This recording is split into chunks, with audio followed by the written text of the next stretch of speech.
many years, I used to attend a synagogue. We were in the breakaway minyan, the library minyan. But on Yom Kippur, the chief rabbi, or the rabbi of the synagogue, would come down to do the Israel bonds appeal. And he would proceed to tell us very eloquently and rhetorically, very well done fashion, how things this year were worse than they'd ever been before, and that therefore we should give. And then the next year he would come and he would tell us the same thing, and the next year. And the speeches were, I was then in the beginning of my teaching career, and I said, this is a master teacher, a master sermonizer, a master speaker. The only problem with his talk is that things weren't worse year after year after year. Now, in his defense, he might be said to have had Jewish tradition on his side. The Jewish thinker, writer, teacher, the creator of the Jewish Studies program at Brandeis University, a man named Shimon Ravidovich, wrote a seminal essay published in 1948 called Israel, the Ever-Dying People. And in it, Ravidovich traced how, starting with Avraham Avinu, who worried that because he had no children, his servant, a non-Jew and not a member of the covenant, would inherit his household, through to the sages of the Mishnah, the teachers of Talmud, Rambam, Maimonides, same person, all the way through the Middle Ages to the present day. And not just religious speakers, religious thinkers. They all worried that they would be the last, that this was the end of Jewish learning, that there would be no one to study, no one to continue the tradition. Yud Lamed Gordon, Chaim Nachman Bialik, all worried, who will read our poetry? Who will read what we have to write? Ravidovich described this as a psychological coping mechanism. That if you feared the very worst, the worst couldn't surprise you. If you drive your car downtown and you don't expect into the city, you pay the tax, whatever it is, and you drive in and you don't expect to find a parking place, and you berate yourself all the way there, why did I do this? And then you find one, you think you're in great shape. If you drive, and indeed you don't find one, you say, you see, I was right. And so too with the Jews. They never could be surprised. It was similar, as I am wont to say, that when you give Jews a silver lining, they look for the cloud. Ravidovich's erudition could have been summarized in the Jewish joke. What's a Jewish telegram? Start worrying, details follow. We Jews are a people, I think we're the only ones, who when we see a light at the end of the tunnel, we are fairly certain it's another train coming straight at us. So my question is this pessimism built into our DNA? Is it who we really are? Is it how the rest of the world sees us? Now, recently I came across a great movie, weird title, Hava Nagila, the movie. It's for real.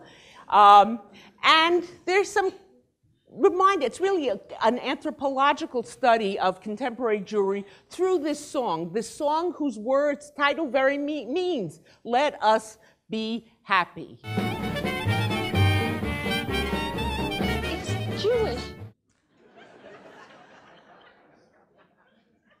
It's Jewish. If we were to think, as some of you have heard me say before here at Limud, think of Jewish life on a spectrum, with I at one end, that light in the tunnel coming toward us, and joy at the other end. To a great degree, Hava Nagila sort of encapsulates that joy. And it's not just in movies that we've seen it.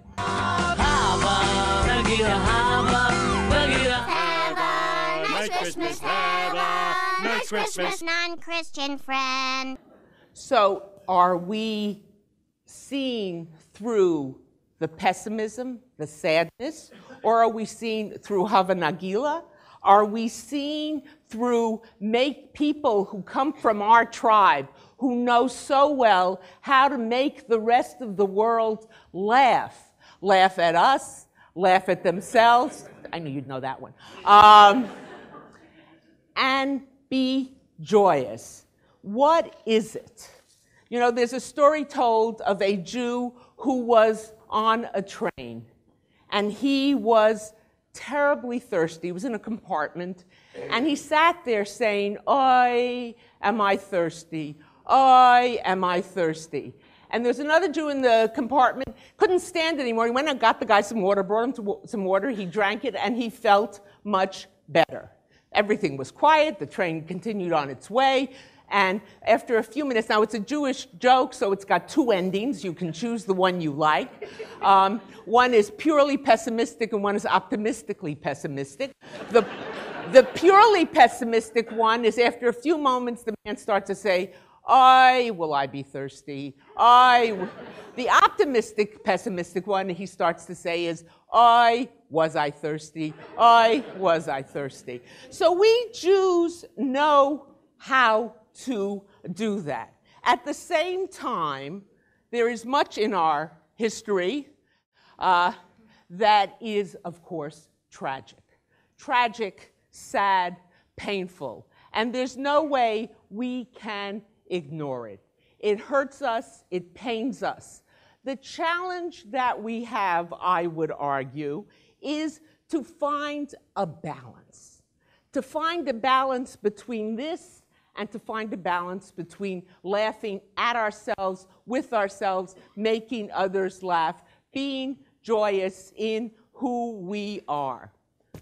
I can use myself as an example here at Limud 2014.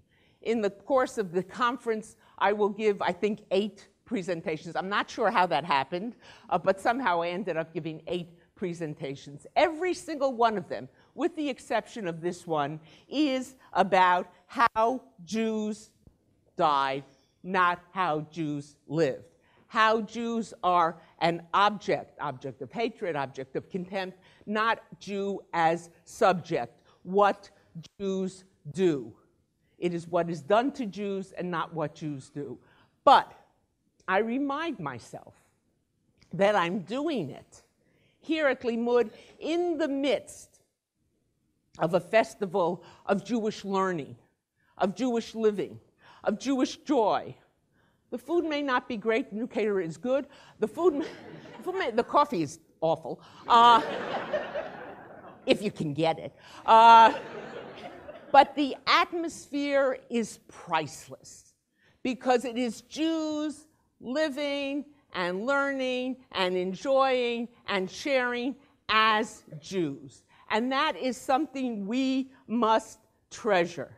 The challenge to us is to take those painful moments and to meld them with the more difficult, to take the painful, meld them, take the more difficult experiences and meld them with the good things that have happened to us.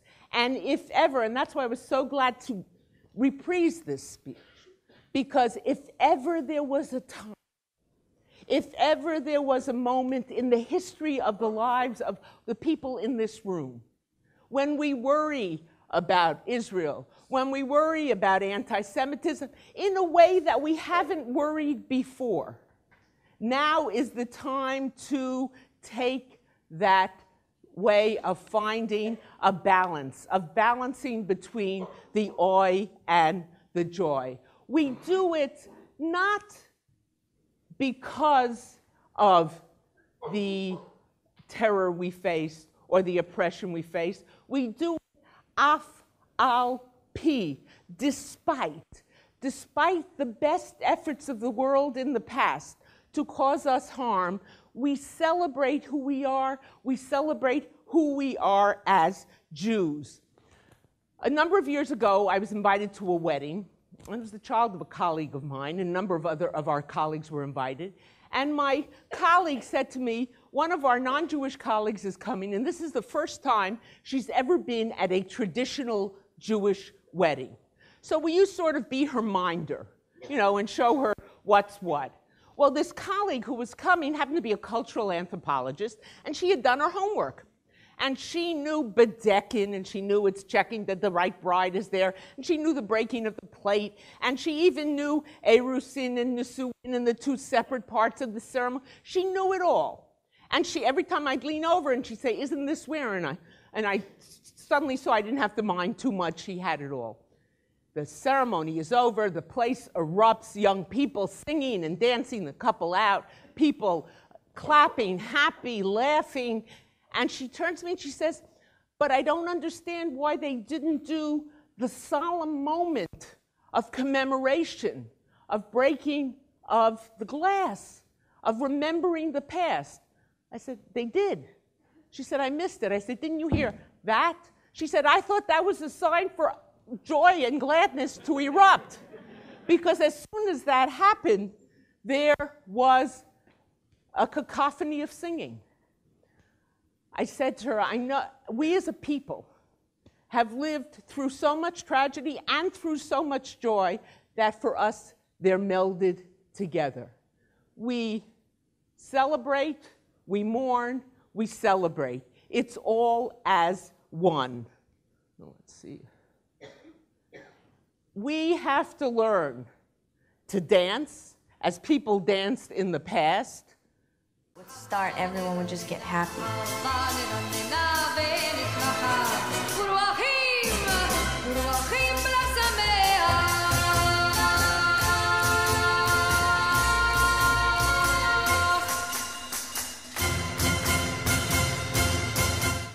One of the things we have to do is remember that we have a book, the Torah, and in it says many things.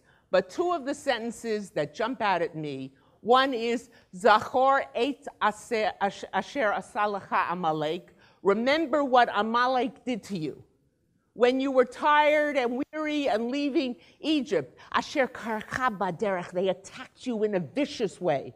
Zachor al tishkach, remember, don't forget. The Torah is emphasizing that. We've got to remember that. At the same time, that same Torah teaches us, V'samachta, be joyous, V'hayitem ach sameach, be very, very happy. So at a time when there seems to be so much darkness in our world, let us do exactly what that song that we love to hate says, Hava Nagila, be very, very happy. Thank you very much.